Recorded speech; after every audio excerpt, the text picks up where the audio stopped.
So you've had quite the journey, and we were just talking on the break, and I had asked you. It sounded like, from 12 years old, you got into a gangs, and then you several years of that, and then you got beat up with a baseball bat, and you were in coma for 7 months, a lot of injuries, and but still after that, you stay. Did you get out of the gang at that point, and No, then? I mean, I got out of the gang, but I still stayed in the madness of the gang type I see. lifestyle. Okay. I still continued drugs, alcohol, beating people, robbing people. I used to love robbing old ladies and men. No I kidding. used to love putting a gun against old people's head. Is that for some right? reason? That's how crazy I was. Never realized how crazy it was. Mm. I just basically, I remember in broad daylight in Camden, New Jersey, beating down this old man. Give me your freaking money. Give me.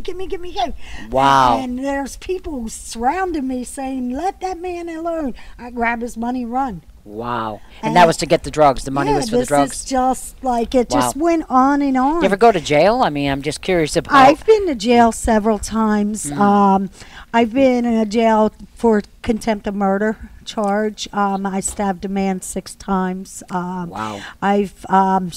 I did things that I prefer not to talk on air because I might go to jail again. Okay, we don't want that to happen, but But, so wow. Yeah, so I did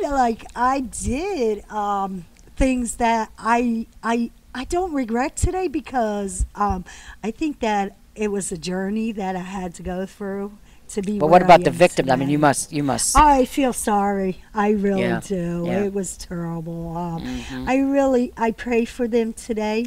I got my God is giving me forgiveness. Really? Why can't I give others forgiveness, and why can't I give myself forgiveness? Mm. You know, and that's what So I was you're taught. having a hard time not to forgive yourself, you mean? or- No, I've totally forgiven myself. My God is good. Really? My God is good. He gave me a life that I can't explain almost. It's like he's my father, he's my life, he's my lover, my soul, my everything. Wow. You know? And that all happened from going to that one worship service. Now then what happened after that? I mean, that was obviously God did something big then and there, and like a face to It face was with like God. a total change around. It was like I totally went from a mean individual that was going to get thrown out of the Salvation Army to a person that everybody loved. Wow. And I literally felt like I was floating. Really? Everything is beautiful. That's how because that's how powerful God is. He can do he can do anything. He can almost. Right. He can do anything. They say with the faith of a mustard seed, Right. that ain't no lie. Right. That ain't no lie. Right. So did you go to when you were there at the Salvation Army, did you start going to AA again? Did you get counseling? I mean, how did your faith grow? I mean, what happened? I went to AA and stuff, but I Mm. didn't find my faith there. I found my faith in my heart Ah, because I know that God loved me because I was taught, by just my mind and my spirit taught me that He saved me through all what I've went through. Right. There's no doubt in my heart today Right. that He didn't save me through what I've did because if it wasn't for Him, I wouldn't be where I am today. I'd be dead. right, And also, I'd probably still be out there or crippled. Right. You know, right, through grace of God, only by grace of God. right. He was behind me 100%, and I never reached out to Him. Mm. And somewheres along the line, He wanted to show me who's the daddy. Uh-huh. You know, Right. He said that night, "Who's your daddy now?" Ah, Because I always said I was the daddy. I you see. know. So God just did 180 in your life. Totally, totally. It's amazing what God could do to anybody out there, It's like, I don't know, from a person that I was to a person I am today. I literally did not smile. I had frown on my face. I was mad at the world, hated the world. I was going to shoot each and every one of you. If you looked at me, I was going to shoot you. Wow. If you smiled at me, I was going to shoot you. If you beeped your horn at me and waved at me, I'll shoot you. Wow. I was going to shoot myself. Wow. I did not like myself for years Wow. because of the lifestyle I lived. Today, it's like totally different. August 13th, I'm getting married, Yes. and I got a beautiful fiance, and a beautiful apartment and two beautiful dogs and a beautiful stepdaughter today. I got, and that's only because I'm doing the right things, This is happening in my life, If it wasn't for that, I wouldn't be doing what I would be doing. I'd be still out there drinking and drugging. Wow. Because I recall only 2 years ago how I was. Wow. I would literally, I recall how my mom used to beat on me a lot with different things, and stuff like that, back in the day. But, I'm thinking that, like, it wasn't even 12 years old I started drugs. It was probably earlier in the ages. Right. I was on marijuana and acid and stuff Trying to like cover that. up all the pain of all the pain of all what was going on, So that was the only lifestyle I lived and known.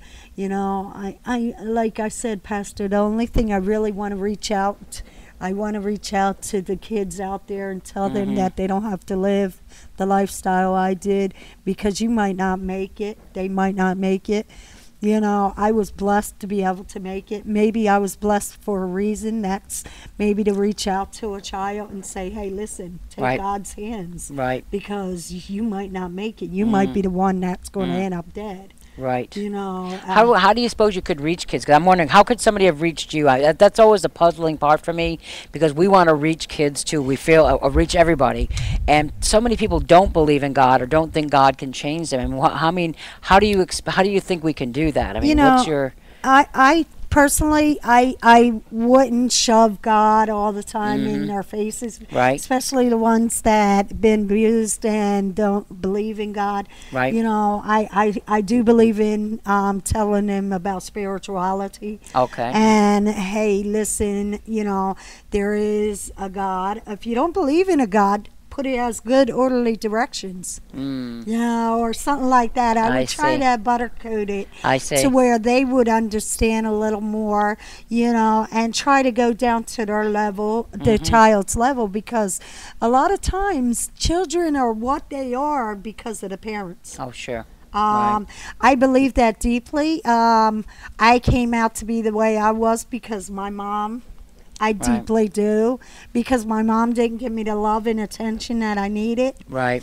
I believe that I went out to get it in the wrong place. Right. And I believe a lot of the kids out there are doing the same thing. They're basically going out for love in the wrong places.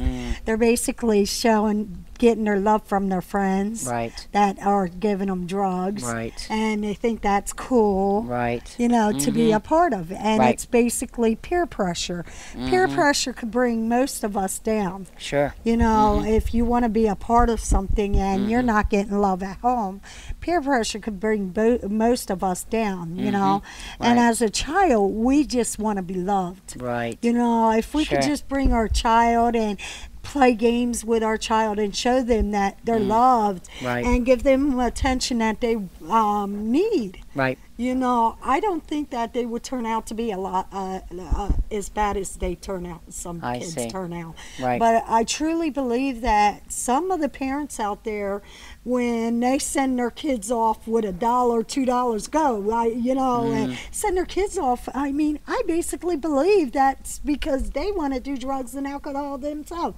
Look out there, Pastor. There's people out there selling their kids for drugs. Wow. Unreal. And I recall that when I was doing drugs and alcohol, the ladies that I used to hang with sold their 11, 12-year-old kids for drugs, and Unreal. It's there's so much out there that people don't even realize,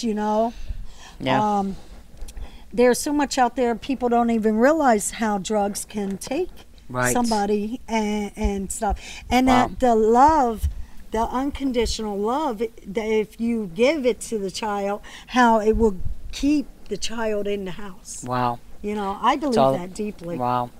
All comes down to that unconditional love, which I know you find in God. Yeah, Definitely. that's the only way you're Definitely. going to find it is if you get a God in your That's life. right, no doubt. Yeah. Wow. Well, we'll be right back again. Take a break, and thanks for listening. This is Pastor Joyce with Kathy Ripa we're with Christ the Cornerstone Church, and we invite you to stay with us as we hear more tonight.